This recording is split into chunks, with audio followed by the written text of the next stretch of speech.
कभी कभी बिना शादी के भी औलाद हुआ करती है, कभी कभी ऐसी औलाद हुआ करती है जिसके लिए दुनिया की रस्म रिवाज निभाने का कोई आवश्यकता नहीं। भगवान महावीर ने विवाह भले ना किया हो, लेकिन भगवान महावीर की औलाद जरूर हुई, और वो ऐसी औलाद हुई जिनका वंश बढ़ते जा रहा है। और वो दो औलाद हुई, एक श्रावक हुआ और एक मुनि नाम की दो औलादें उनकी हुई। हम किसके बच्चे हैं? भगवान महावीर के तो बच्चे हैं ना। आप भी महावीर की संतान है, मैं भी महावीर की संतान हूं। एक श्रावक हुआ और एक मुनि हुए, दो लोग हुए, ध्यान रखना, दो बच्चे हुए। मुनि बड़ा भाई बोलूं या छोटा? बोलो फटाफट। नहीं छोटा बोल देता, मेरा कुछ नहीं बिगड़ेगा, ध्यान रखना। बाप जानता है बड़ा कौन है और छोटा कौन है, तुम्हारी खुशी के लिए बोलता। दो बेटे हुए, एक मुनि हुए और एक श्रावक हुआ। श्रमण और श्रावक दो बेटे हुए। महावीर ने बंटवारा किया, अपनी वसीयत लिखी। मोक्ष जाने के पहले उन्होंने हम दो भाइयों में बंटवारा कर दिया। 3 चीजें उन्होंने तुम्हें दे दी और 3 चीज महावीर ने हमें दे दी। ध्यान रखना, हमें क्या दिया? पिच्छी, कमंडल और शास्त्र दिया। बोले बेटा तुम बड़े हो, ये 3 चीज संभाल के रखना, पिच्छी, कमंडल, शास्त्र। तुमको भी 3 चीजें दी। तुम छोटे हो लेकिन बंटवारा बराबरी का हुआ। भगवान महावीर ने अपने छोटे पुत्र को भी दिया, लोटा, डोरी, छन्ना।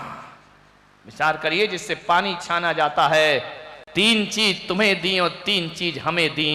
मैंने अभी, आपने मुझे उत्तर दिया था, जो अपने पिता की वसीयत को बढ़ाता है वो सपूत कहलाता है, और जो वसीयत को नष्ट करता है वो। आपसे मेरा निवेदन है, आज 2600 वर्ष के बाद भी यदि रात को 12 बजे भी मेरे पास आ जाओ और मुझसे पूछो कि बताओ परम पिता परमेश्वर की दौलत कहां है, तो रात को 12 बजे भी मैं पिछी कमंडल शास्त्र तुम्हें दिखा दूंगा। ये लेकर के हम चल रहे हैं, सड़कों पर दिखा दूंगा, कहीं भी मिल जाओ।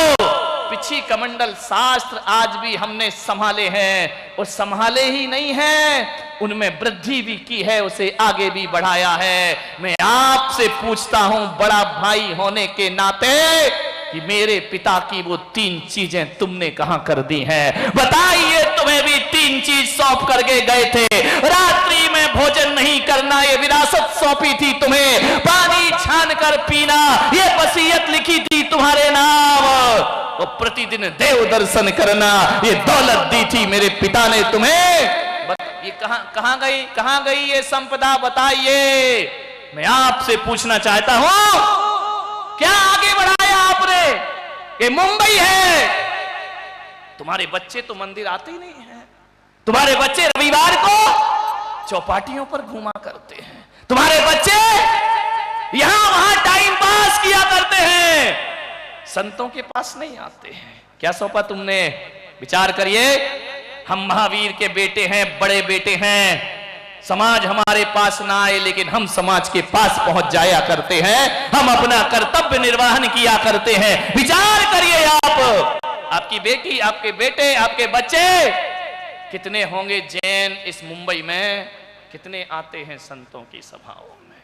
बच्चों की गलती नहीं, विरासत गलत सौंप रहे हो तुम, ध्यान रखिए। मान अपने आप से पूछने का प्रयास करिए, हमने अपने आने वाले बच्चों के लिए क्या सौंपा है? क्या आपका बेटा कह सकता है कि मेरे पापा जैसा स्वभाव होना चाहिए? नहीं कह सकता। आपकी बेटी नहीं कह सकती है कि जिससे मेरी शादी कर रहे हो उसका स्वभाव मेरे पिता के जैसा होना चाहिए। क्या कमाया तुमने अपनी जिंदगी में? अपनी औलाद की नजरों में इज्जत नहीं कमा पाए, दौलत कमा ली बस। सोचना है आपको, कहीं ऐसा तो नहीं कि जब तुम घर से ऑफिस जाते हो, दुकान जाते हो, तो तुम्हारे बच्चों को बड़ी खुशी होती होगी कि पापा बाहर चले गए। ऐसा यदि है तो व्यवहार खराब है, आपका ध्यान रखना। और कहीं बाहर जाओ वो 10 बार बेटे बेटी के फोन आए कि पापा कब आओगे, पापा कहाँ हो, जल्दी आओ, हमारा मन नहीं लग रहा है। तो समझना तुमने उनकी नजरों में थोड़ा बहुत प्यार बचा करके रखा है, थोड़ा बहुत तुमने अपनी इज्जत बचा करके रखी है। क्या सौंपते आप, विचार करिए आप मान्यवर।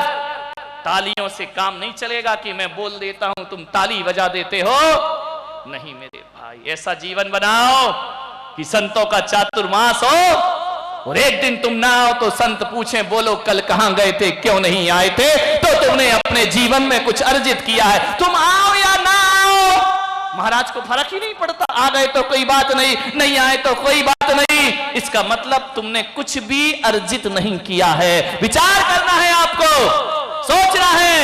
कुछ लोग चातुर्मास में ऐसे होते हैं जिनके बिना काम अधूरे रह जाया करते हैं, काम पूर्ण नहीं हुआ करते हैं। कुछ तो अपने जीवन में अर्जित करिए, अपनी जिंदगी के लिए। मान्य सोचना है किस काम आएगा हमारा ये शरीर, न औलाद के काम, न समाज के काम। गुमनाम जिए गुमनाम दुनिया से चले गए। मान्य मैं आज भगवान महावीर की कुछ वसीयत आपके सामने रख रहा हूं। भगवान महावीर ने वसीयत दी, विरासत सौंपी। मां बाप वसीयत देते हैं, मेरे पास कोई वसीयत नहीं है मेरे भाई, आप मत जाना कि महाराज हमारे नाम गुलालवाड़ी का मंदिर कर दो, कालवा देवी का मंदिर कर दो, यहाँ की धर्मशाला कर दो, वहां मेरे पास कुछ नहीं, मैं तो नंग धड़ंग संत हूं, मेरे पास कुछ नहीं है। लेकिन एक बात याद रखना, कुछ जिम्मेदारी माँ बाप की हुआ करती है समाज में, कुछ जिम्मेदारी संतों की हुआ करती है समाज में। मैं अपनी जिम्मेदारी निभा रहा हूं। मेरे पास वसीयत नहीं है, कुछ नहीं मेरे पास नसीहत है। ध्यान रखना, माँ बाप के पास वसीयत होती है और संत के पास नसीहत होती है। और जो आदमी संतों की नसीहत को स्वीकार कर लेता है, इससे बड़ी वसीयत दुनिया में कोई दूसरी नहीं हुआ करती है, इससे बड़ी संपदा कोई नहीं होती है। मैं नसीहत दे रहा हूं आपको। माँ बाप कितनी आहुतियां देते हैं बच्चों के लिए, अपना आवश्यकताओं को काटकर बच्चों की आवश्यकताओं को मां बाप पूर्ण किया करते हैं। मान्यवर बहुत कुछ किया करते हैं। नश्वर शरीर त्यागने से पहले तुम भी ऐसे मां बाप बनो कि औलाद तुम्हें याद करे। मान्यवर मैं याद कर रहा हूं अपने ग्रस्त जीवन की उस दादी मां को, जिसके पास अपार दौलत थी। एक समय वह था जब 60 गांव की वह माल गुजार जमींदार कहलाया करती थी। 20 नौकर चाकर जिसके आगे पीछे थे, सोने से लदा जिसका शरीर, अपार संपदा की स्वामिनी। और एक वक्त ऐसा आता है, गांव वालों ने इनके पिता को समझाया, इस बेटी का लालन पालन कैसे होगा, ये कैसे बड़ी होगी, तुम अपना दूसरा विवाह कर लीजिए। पिता पन्ना लाल ने कहा कि दूसरा विवाह, बोले नहीं तो गृहस्थी चलेगी कैसे। मजबूर किया गया, दूसरा विवाह हुआ।